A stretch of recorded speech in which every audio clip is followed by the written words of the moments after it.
Um, Okay, my question, I'll just make it up on the spot. Favorite oh boy. Ultraman villain? Oh, let me look up the names. There's a guy.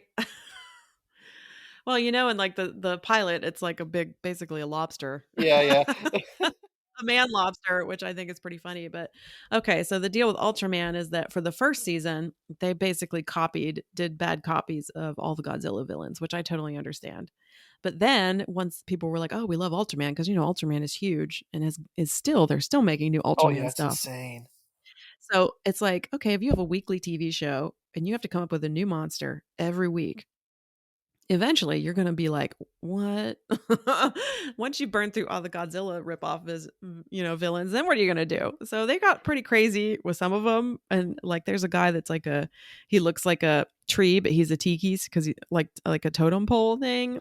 So, but he's not my favorite. My favorite, where I was like, what is Dino Tank? Oh, nice. That's literally the tank with the dinosaur on the top. I was like, Nice. "Oh my god." Like, they did this so they could make toys. And yes, I have the Dino Tank toy. My favorite Because yeah. my favorite of all time Ultraman villain is from the first and second seasons, and it's Mhm. Kanaga?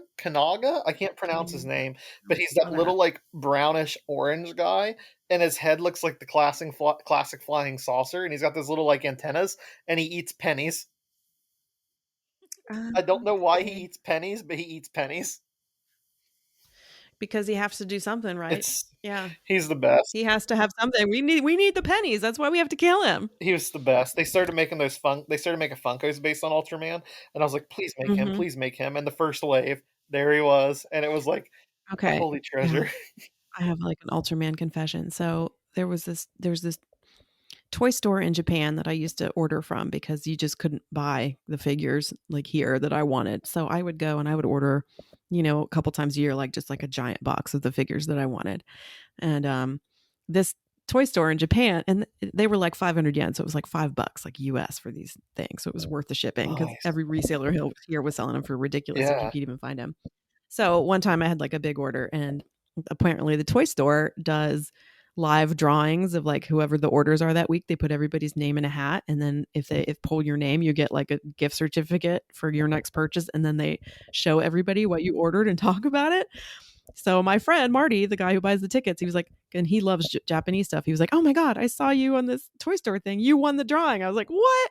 So he sent me the video, and it was like the guy, and he's like, "Oh, la, la, la, this is you." I was like, "Okay." So then he showed them what I ordered, and it was one of my big boxes, and he was like pulling stuff out, like, oh, she's got another one. Oh my god, she's got another one. And then he was telling me, like, telling everybody all these things about the monsters that I didn't know. I was like, "Oh, that's cool." So I'm like, apparently I got some rare things in that order, but it was just funny to like watch the guy's face as he's going through my giant order of Ultraman things, and he's like, "Who is this broad in Ohio that's getting this giant box of Ultraman?" So it was funny, but anyway, That's that's so my good. Ultraman claim to fame. That's so Yeah. good.